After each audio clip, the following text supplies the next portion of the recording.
fatseonline.com yekrutre nsem ede egu honom ya obenya bi na wakenkan na kasino edoso de bedi mu akotere ne bi eni.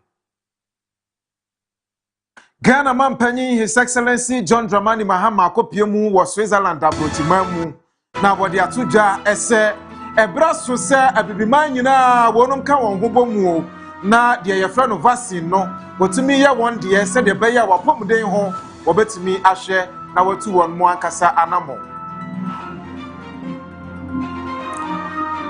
Oh my Ghana yen photo samfo Honorable Ato Forcing and they were about to just say IMF bailout no ye hu ade afri mu eno benam so bi ama ban no etimi ade ne juma said ye ese na efata sanso ena enei wo daybreak juma die so no Honorable Kennedy Kankam dia to judge mu se NPP amanyoko no abato ya wonu moto ewo party ni mu no won hye se de beya obeyi watimi maka onyina ede afri ho se de beya nkabom mapa ebetumi aba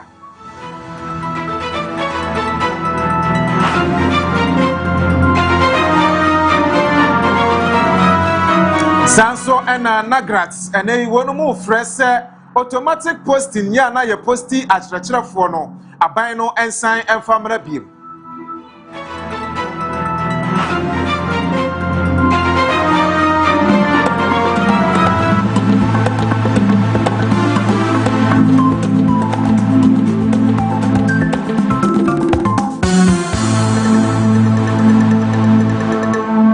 Abusian samway ne de ka ho bie na machimre na mede besomo midin ene Obrempong Akwasi Yeboah afi yenya so na yentie kase ne mu nsem hodo no emu enkyeremu na ye hyase de a ye hyase emfamfiri Akwasi kokko ekrom ene Switzerland ehonum Geneva asem ena mekan Ghana mampanyin John Dramani Mahama wakopiemu ewo enei ewiase amansan kabom ko wonu nsia mu ya etoso aduoson kron de wo dwendwen ede afa apomoden eho wo wiase amansan apomoden puntuo ho eno ase na Ghana mampanyin John Dramani Mahama gina simpie so de nsem bia todwa eno kire mu se ebraso se bibiman nyina ka won ho bomu na ne Akwasi kokko mu aya wode eba ebeboa de efre no aid ahodo ya yagifri aman hodo so no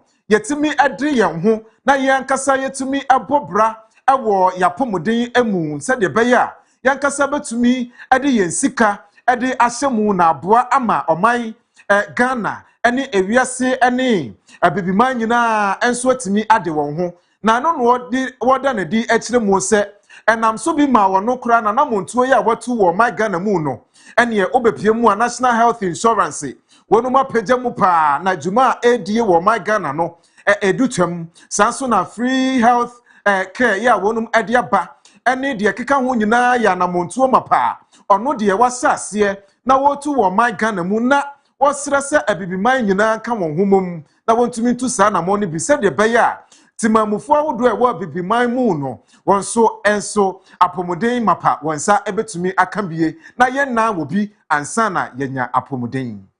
This is important responsibility on us as African leaders.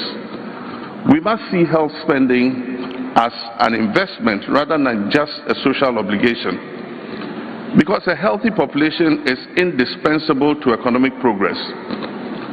As an advocate for African health sovereignty, I'm obliged to demonstrate this practically at home. And so in Ghana, we have moved beyond rhetoric to implement calculated, aggressive policies that place the citizen at the center of the clinical encounter. With one of the more successful national health insurance schemes in Africa, Ghana has an insurance coverage estimated at 66% as at the end of 2025. This still leaves about 34% of our population without coverage. Besides, the NHIS has been focused principally on curative care with very little attention to preventive care. To mop up the remaining population not covered by the NHIS, we have recently successfully begun implementing our free primary healthcare program.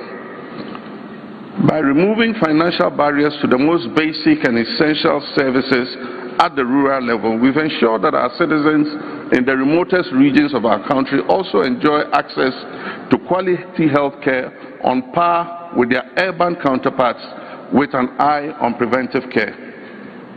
And we're grateful that the WHO, led by Dr. Tedros Ghebreyesus, was among the first to congratulate us on achieving this significant milestone. Thank you, Tedros.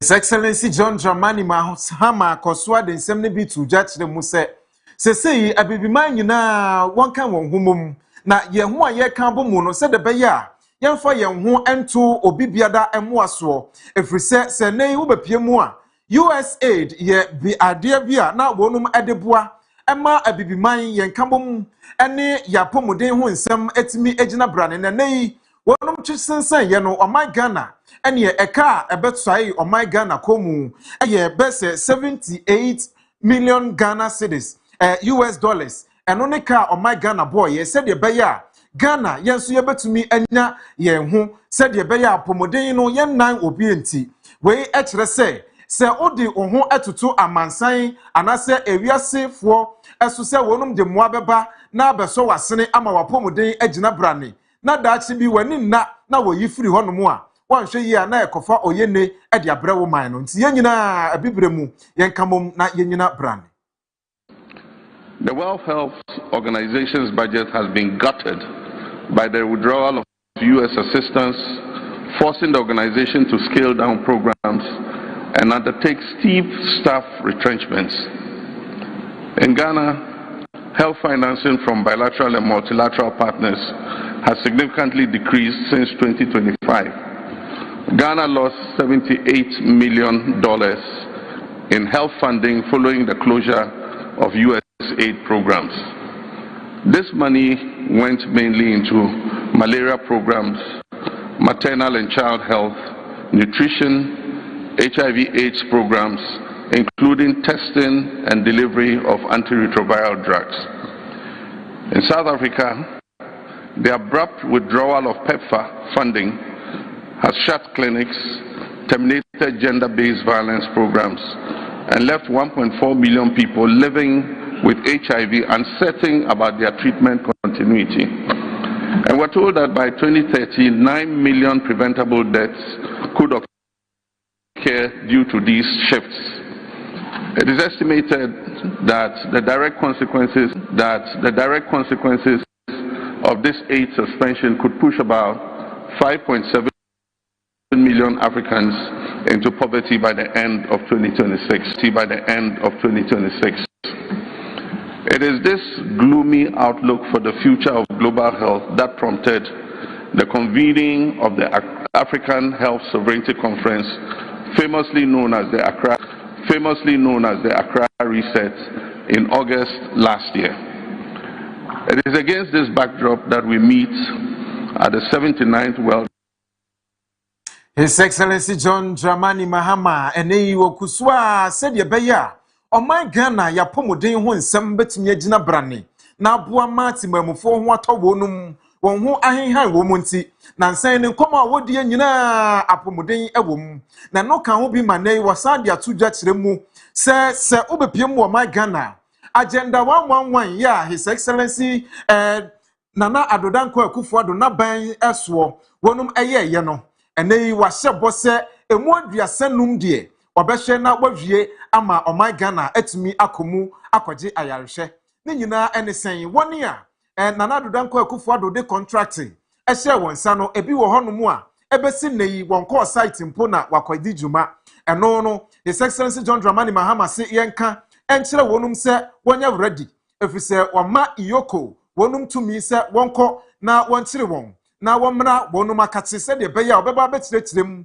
de nti oman Ghana diska asem se monkoboa na yensi ayasabia hodo wo oman Ghana mu a ebesi nei monko site enko start ye no momba ebeba betirem na no wasan de tudwa etire mu se obeto nsa e de afre ankrankre ene woni asika wo nsemu ne titiriw ene religious bodies ni bi se won mra na womeboa se de beya agenda 111 dwumadie ya na Nana Danko Akufo-Addo kopeja ba ye no won so de won ho ebeba beti mu na wabeboa ama yetumi awie ni nyina koda na o my Ghana etimi anyamu emfaso.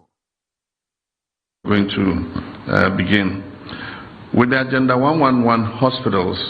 I don't think it was a very prudent idea to start 111 hospitals at the same time.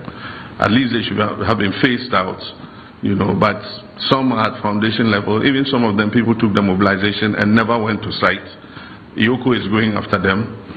But what government has decided is that 35 that were almost near completion, government this year is going to put money in and continue them and complete them.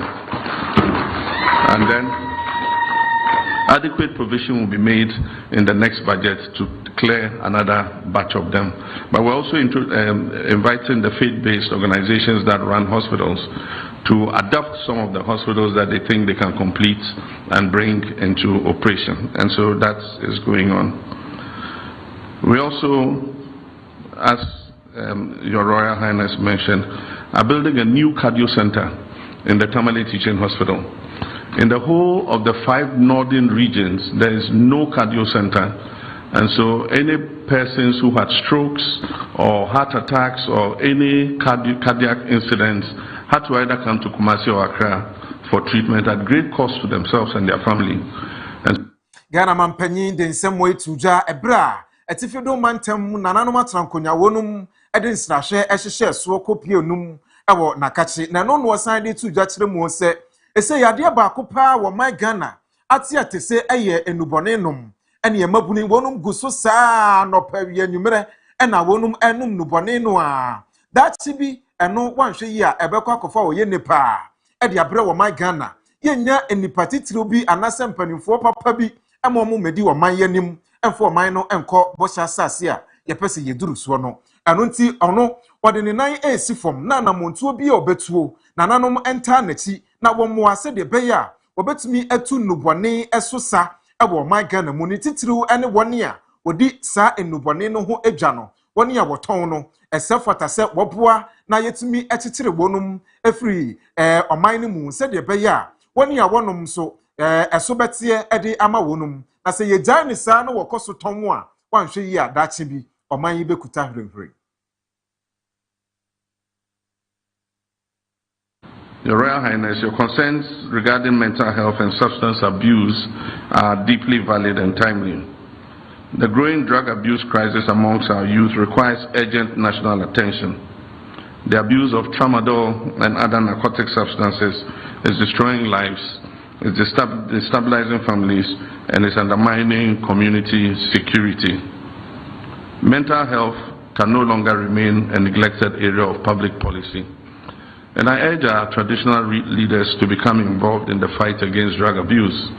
I believe that in your traditional areas, if you work with the youth groups and the police force and set up task forces to identify the distributors, the users are the victims. And so there's no need attacking somebody who uses it and beating him. He is a victim of those who profit from the drug trade. And so we know these people live amongst us.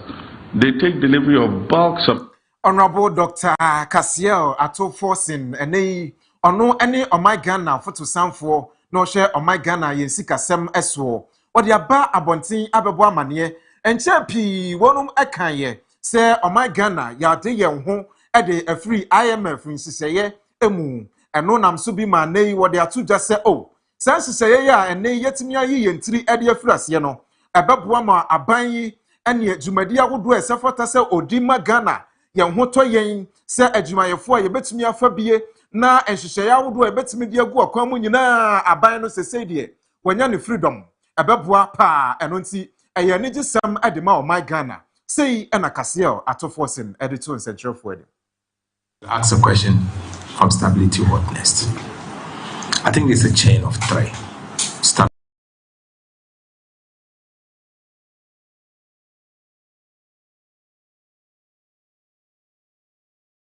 Stability, resilience, and development.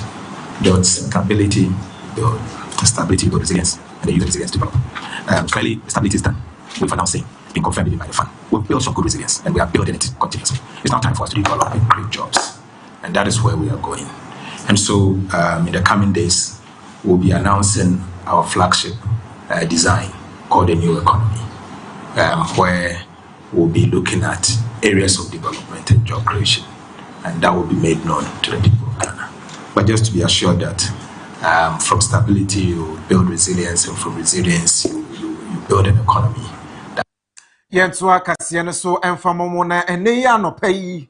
War Fatset TV daybreak Jumadie so and penning for Ebwa Homa at the fair honorable Stephen Amoa. The Dudona Efreno Stika na one no air to chinkomo. Na Oria Emrase Bejani Adema Adesia Wonum Awa in Shayeso. And na Yane no air to chinkomo chese. Say any PP kono wonumu air lazy wombutu. Na or concasia that were nimu 2028 about to Cassiano.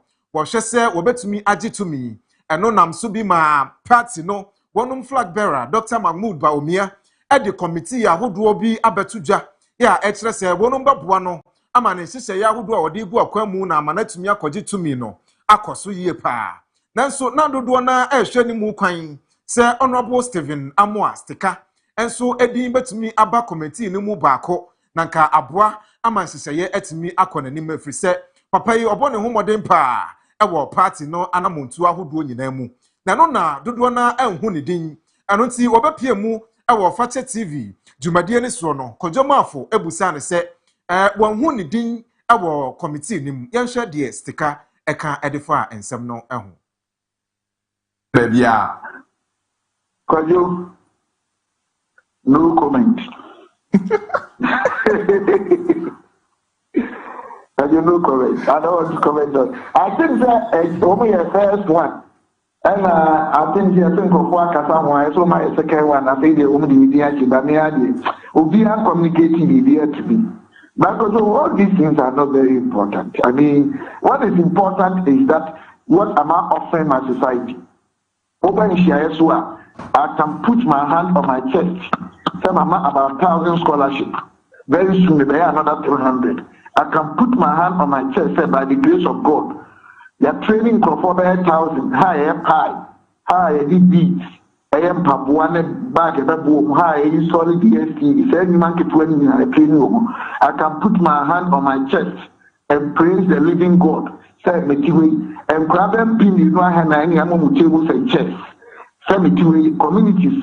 Indigenous towns as a communities in there 24, my mom 14 in Shu, because so what God is using me to do, Black Lancer by Kumasi, I will be an orchestra and on a company money. The most important thing is when I'm left alone with God, what is my deed? Because they see an inviting here, they call land in Akokasayu. When you say they say UK, Manchester, so they can say end of the same month, June.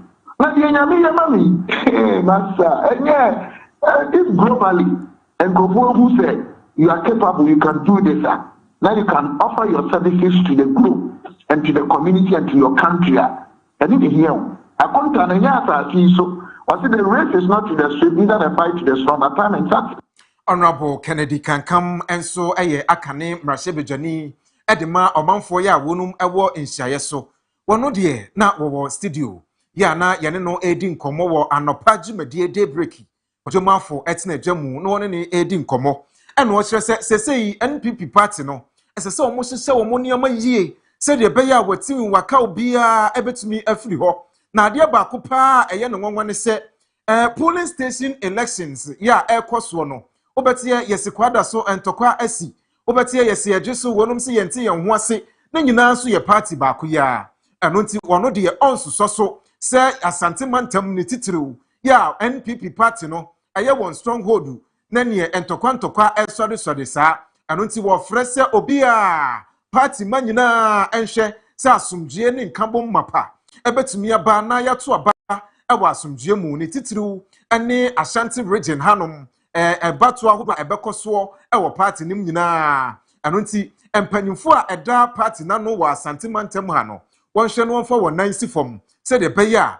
enkambom asomdue na wonum nyina preach no ebetumi abamu se de beya party no so betumi akeka ne ho na 2028 abato no watimi akoadi nkonem ewo Omai Ghana emu.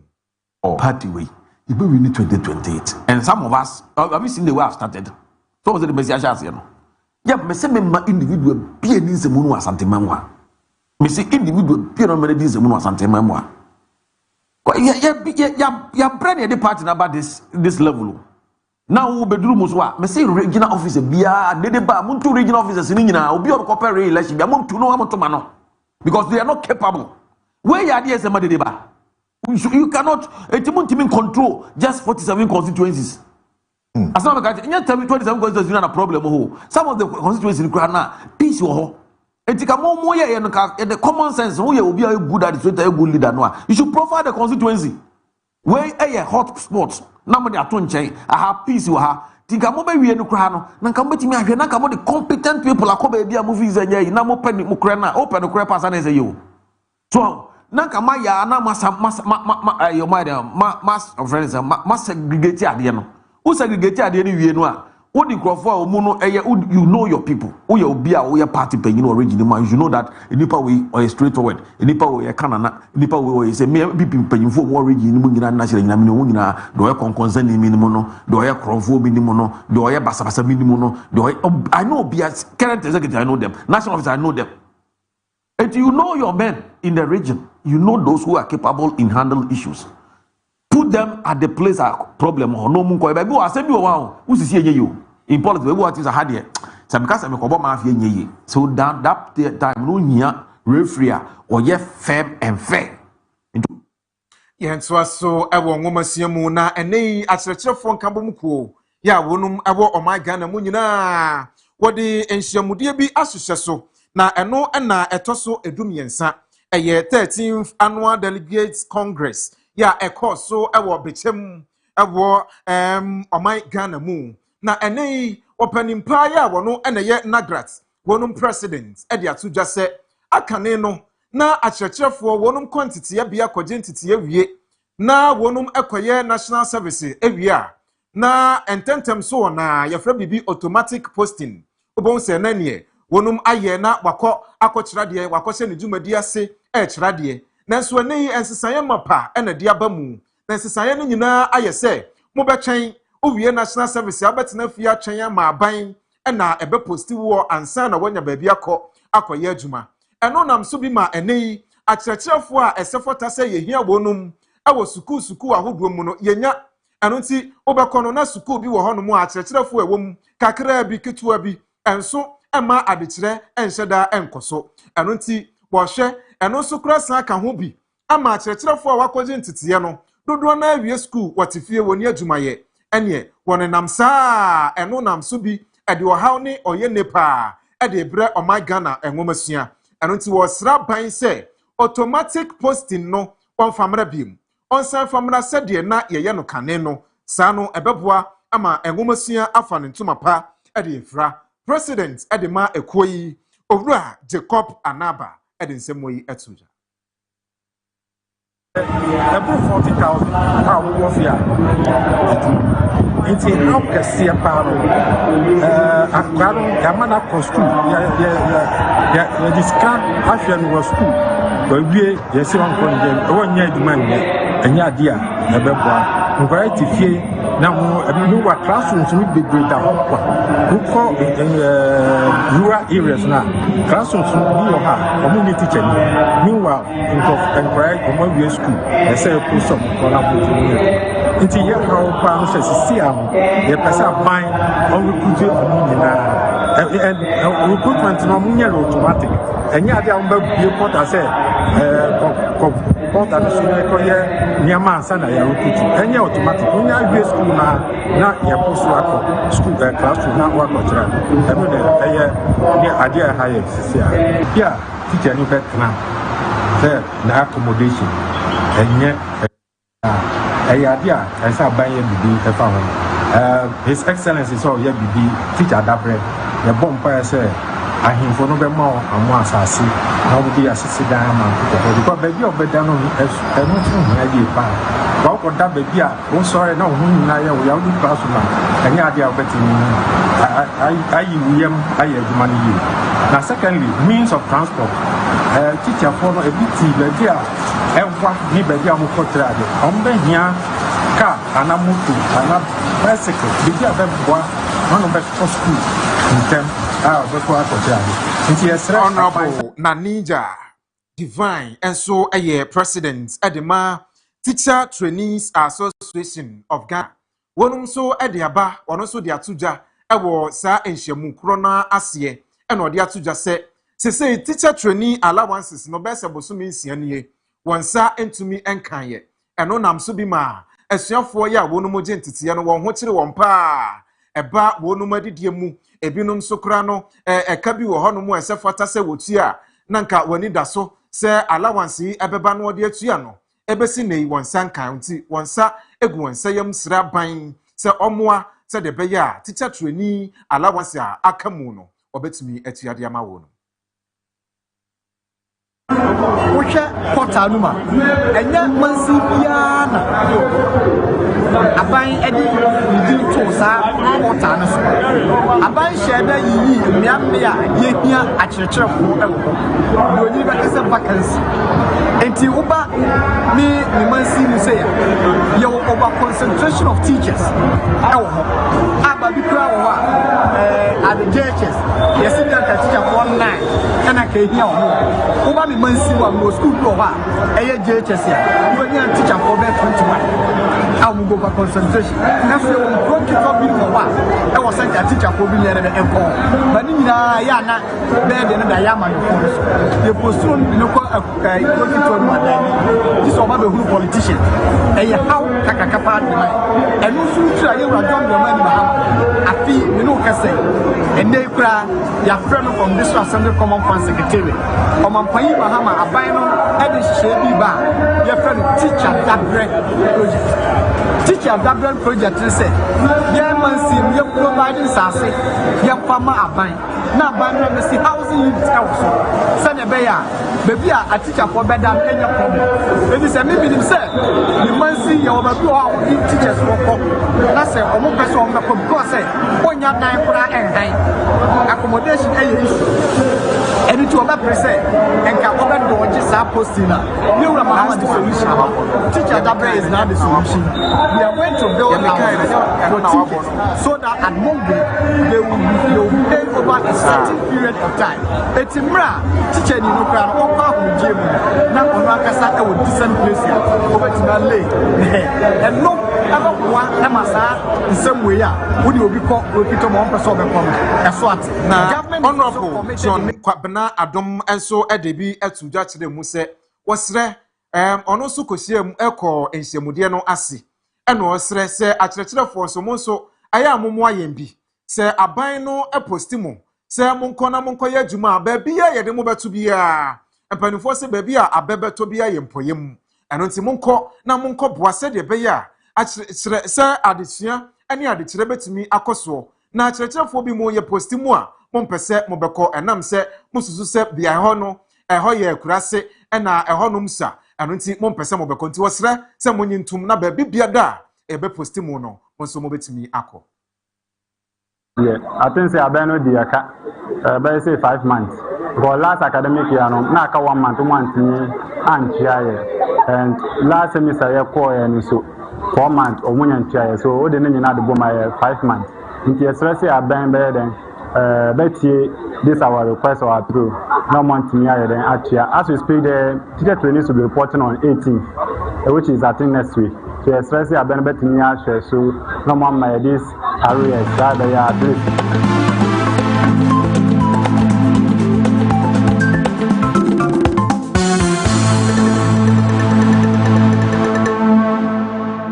Millennium Construction Sending Control say wonuma kache woboama adansie ene eho ensensem nyina eto boko enti wosra wo frɛw se bra wonuma kache no mo na wonsi wo dan ma wo se asase na wo pe ato asase no bi na wo bebre abu so opese yenton emfama wo a wonum ebeton edi ama wo obeboa ama wonya tofo ententem so na onso ohu ato wonum anso eton bisa so na edan ena wo pato efie ena wo pato a eno so Millennium Construction beboa wo ama wonsa ka ebi ewo wonum akache obeboa wo so se yensi dan no emfamfiri foundation ɛfa nkoduru lengthen sɛ yɛbɛbɔ soɔ na efie na bɛyɛ fie no ne nyinaa wɔnom betumi agye na wasi ɛde ama wo ɛdansie ho nneɛma bia nso a wohia no wɔnom ɛwɔ bi sɛ wowɔ amanɔne na wopɛ sɛ obi nso ensiw dan ma wo a ne nyinaa wɔdi ho dwuma ɛno nti wobɛfrɛ wɔnom ɛwɔ ahomanyi a egu o screen naseɛ no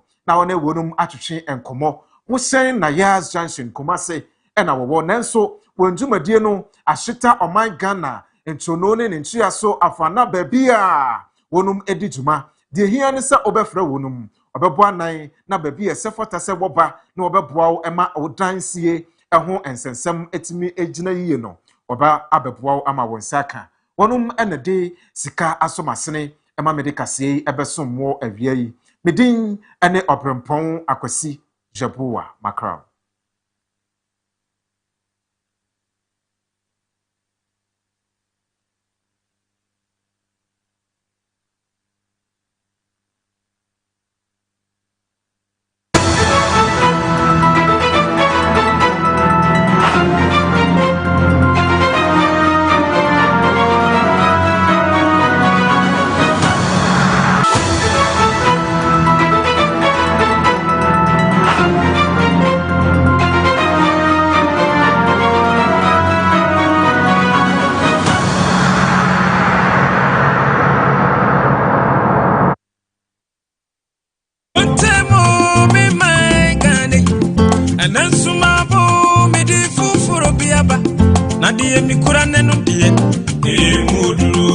Mama fache de run so na me bom fra so Mama fache de run so na